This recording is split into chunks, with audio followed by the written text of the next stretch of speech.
Whether you're watching, listening or reading this, welcome back to the Runpreneur vlog, where we are on a mission to raise £1 million for children's charities by run vlogging the distance of one lap around the world. It's a staggering 40,075 kilometres and it's going to take somewhere in the region of 14 to 15 years to accomplish. So plenty of time to raise that money. I'll even do it barefoot style and I'll aim to do at least 5 kilometres every single day. So the regulars will know that I vlog about how we can help people overcome the emotions of stress, overwhelm and anxiety by using exercise, or in my case running, as a release mechanism. And today it is Wednesday Wellbeing, where we talk about all things mindset, well-being, mental health. It's a beautiful morning, the sun is shining, it's quite fresh out here today, and today's topic we're going to talk about is it a goal or is it a milestone? So as always, if you like this episode, give it a like and a subscribe, and let's get started.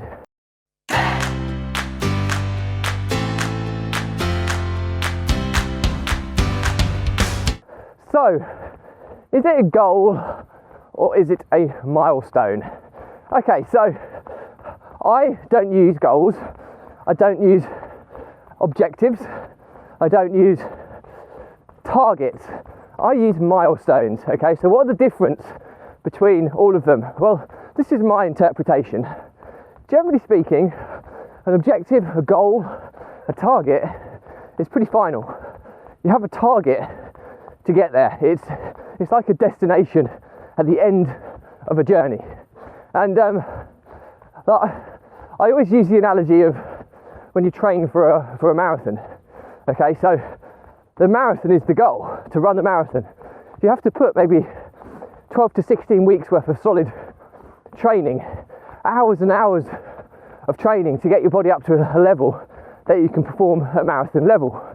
And you get this massive come down as a runner once you've set this goal of a marathon, and then you achieve it. You put all that time and effort into achieving it, but all of a sudden that goal, that drive, that target you set is now done, it's final, it's finished. And it's like, well, what next? And you have this big come down of what do I do next? And that's when a lot of people who are runners will set up their bucket list to run a marathon. They'll run one and then they'll lose all motivation to continue running because they have nothing else to kind of aim for, or so they perceive. So I use milestones because I always have them stacked. So when I have a milestone that I'm aiming for, I have a milestone after that. A prime example is, look at this challenge I'm embarking on to run vlog on consecutive days the distance of one lap around the world. Okay, it started off as I'm going to run every day for a year. Then it transitioned to I'm going to run vlog. So I'm going to vlog whilst running every day for a year. Then it was when I was getting closer, I didn't want that milestone, that target to be final. So I said, well, I might go on for 1,000 days, make it a 4-figure target. And then after that, I've evolved it to adding philanthropy into the mix. So fundraising for children's charities. And then I've also added a target of £1 million. So I've just moved the milestone onwards and onwards. And I'll continue to do that. That's how I do everything in life. Because otherwise you get there and the destination is never as good as the journey.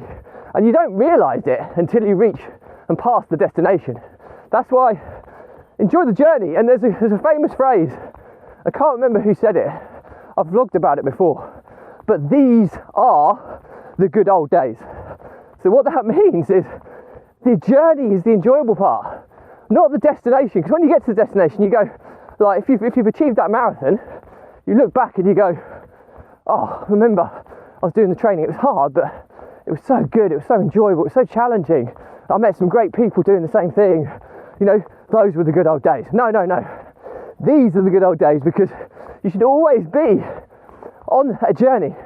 And that's why milestones for me are so much more important than goals or targets. That, you know, you could argue that it's how you interpret them, but I think a milestone indicates that there's more miles to come. So when you set something as a milestone, it's just a waypoint or a destination as part of the journey, as part of the route.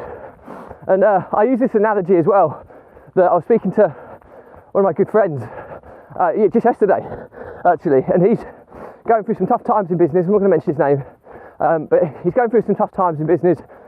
He's just stopped. He shut down his business at COVID.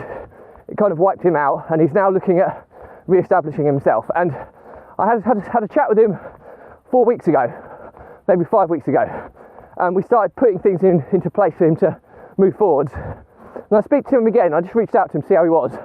We jumped on a quick call. Well, a quick call that turned out being over 2 hours, and it transpired that although he'd made a very, very small amount of progress, he was almost procrastinating, using personal development, lots of things as a reason not to be moving forwards. And I said to him, look at this as a analogy, okay? Your target or your goal, or in my case your milestone, is the destination you're going on, okay? The destination you're heading for. Okay, it might be a milestone, there might be more in the future, but regardless, the destination is what your first target is. Okay? Then the strategy or the plan you put together to get there is the map. Okay? So if you're traveling to that destination, this is the strategy and the plan is the map that you're going to follow. Okay? So really important that you kind of understand how this fits together. Then the vehicle you're going to use to get there is the business you're going to form or create. Okay? And I said, look, even if you don't have that vehicle or that business ready yet, you start walking. You start walking on a journey, head in that direction, because you've got to start the journey. And then the final thing was, what's the catalyst or the fuel that fuels that journey? Well, that's often the challenge that you set yourself, and being held accountable for it, or having something that inspires you to do something every day. Like this challenge I'm on at the moment, every day for 14 to 15 years. It will go on longer than that if I last that long. But I'm hopeful I've got the willpower to do it. And I'm very confident about it because that's how I'm wired. But when I get there, I won't stop. I'll keep going until I physically can't do it anymore. This is my commitment. This is my challenge. And I'm loving this journey. And you know what? I wasn't loving it about an hour ago. I was thinking about coming out today. But now I'm out talking. I feel great. So it's really important. So 4 things that constitute the journey that you're on. You need the milestone, which is the destination, the waypoint, should we say, the first destination on your route, okay? That's the milestone. That's the target or the goal or the objective. The plan or the strategy you're going to implement is the map. That's how you're going to follow the journey to kind of get there. The business that you operate is going to be the vehicle. If you don't have a business and you're still forming it as you go, start walking. You always have a vehicle. If the vehicle is just you, still a vehicle. And what's the fuel to get you going? Well, it's the challenge, or something that's going to catalyst to give you the challenge, the accountability to keep going. Okay, the habits you're going to form, that's the fuel. And all that happened with this, my friend, was he had a milestone. He didn't realise he had a milestone, but he had a milestone, and that was just to get to a financial level to make sure that his livelihood is stabilised. And his plan, he had a plan, okay, but he wasn't 100% convinced on it. And I said, look, just progress with that plan. You can always deviate and work out contingencies as you go. So he did have a plan and a map, but because it was fear of not being perfect, it was holding back. And I said, and he said, do you have a business? Do you have a vehicle? Well, yes, he's already had draft conversations about forming a partnership with someone who's going to give him the vehicle. So crack on with that. There's something you can do you're still in the mechanics at the moment. Get the parts fitted and get on the journey. And even if you don't, you start walking it. And then he needed the catalyst. So I said to him, I gave him a marketing challenge to get on, which is the One Final Away challenge by Russell Brunson. Amazing challenge. And I gave him access to go and do that.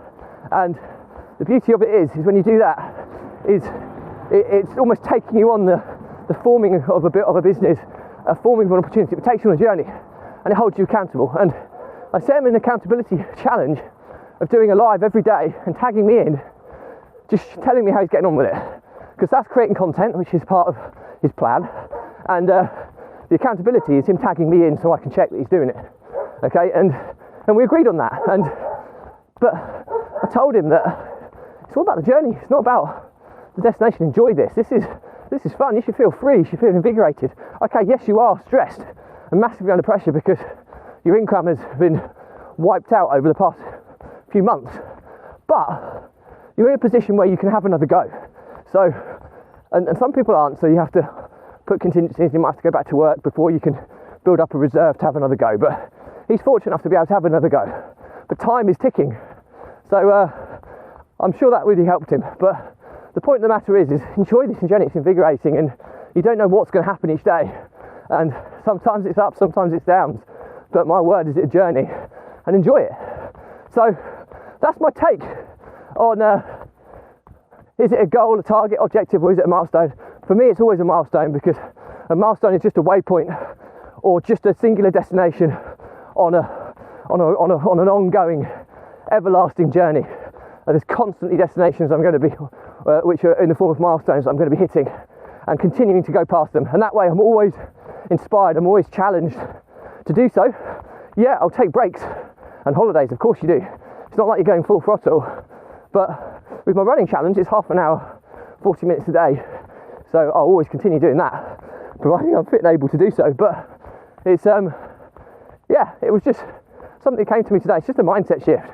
And too many people look back on the good times, or they'll look forward at, oh, I wish I was there, and they'll compare themselves to others. But no, don't compare yourself to others. You are unique. And the key point here is that the journey is the fun part. You don't realise, I mean, look at I'm a massive Only Fools and Horses fan. It's my favourite show of all time. And it just resonates with me, you know, the cut and thrust, wheeling and dealing, they're trying to survive, make a living.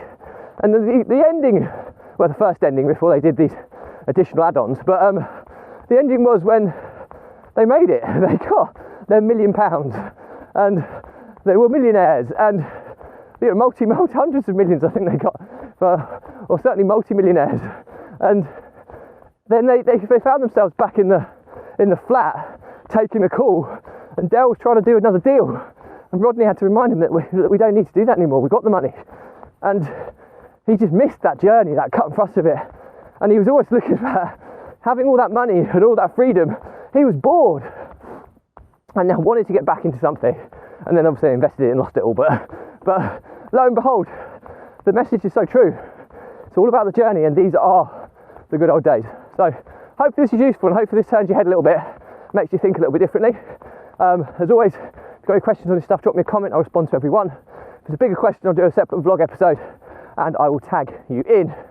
Do check out the links in my bios where you'll be able to access my content.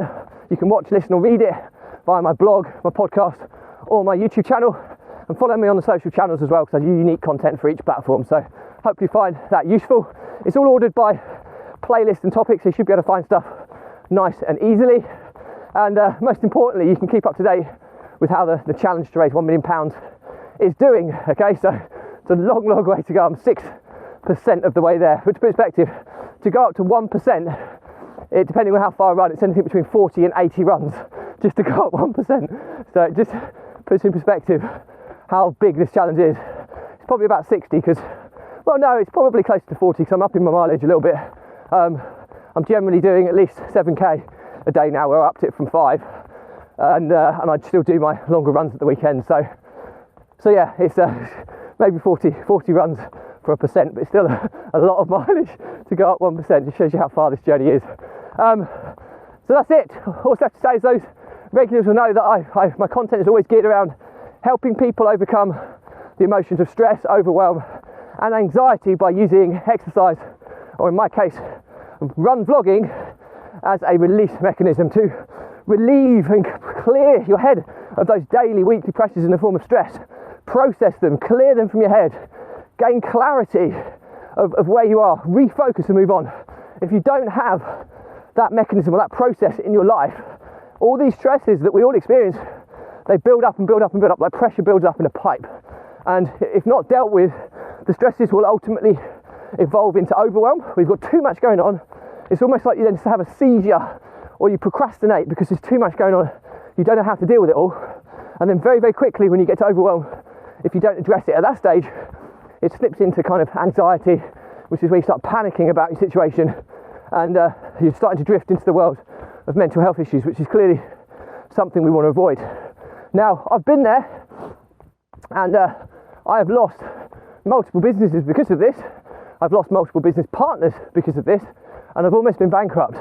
And believe you me, it's a horribly dark place, and I wouldn't wish it upon my worst enemy. And there's no coincidence that in the last 10 and a half months of doing this running vlog, which is my release mechanism, that I've made more progress in my life than I have done in the previous 4 years. Okay, so I hope there's enough social proof to show that this stuff works. And my pledge to you is, if you are someone who's struggling with this stuff, drop me a message, okay? There's no catch here. The Runpreneur vlog is not about selling.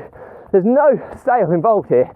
It's all about giving value, helping people, and philanthropy, okay, and helping children's charities, okay? Now, that's optional. It's never ever sold to you in that way. I would give value regardless. So just jump on a call, and I'll give you some step-by-step advice that will get you back on the path to success, okay, and whatever that success looks like to you. And I know this works because I've helped so many people already with this, and I always said that if this vlog just helps one person or saves one business, it's been 1,000,000% worthwhile, and we've already achieved that. So I'll continue doing it for as long as I'm helping people. So that's it for me today. As always, if you like this episode, give it a like, comment, and a subscribe. Do check out links in my bios to follow me in all different formats on this amazing journey of raising £1 million for children's charities by run vlogging on consecutive days, the distance of 1 lap around the world. And all I have to say is stay positive, stay happy, and I'll see you tomorrow.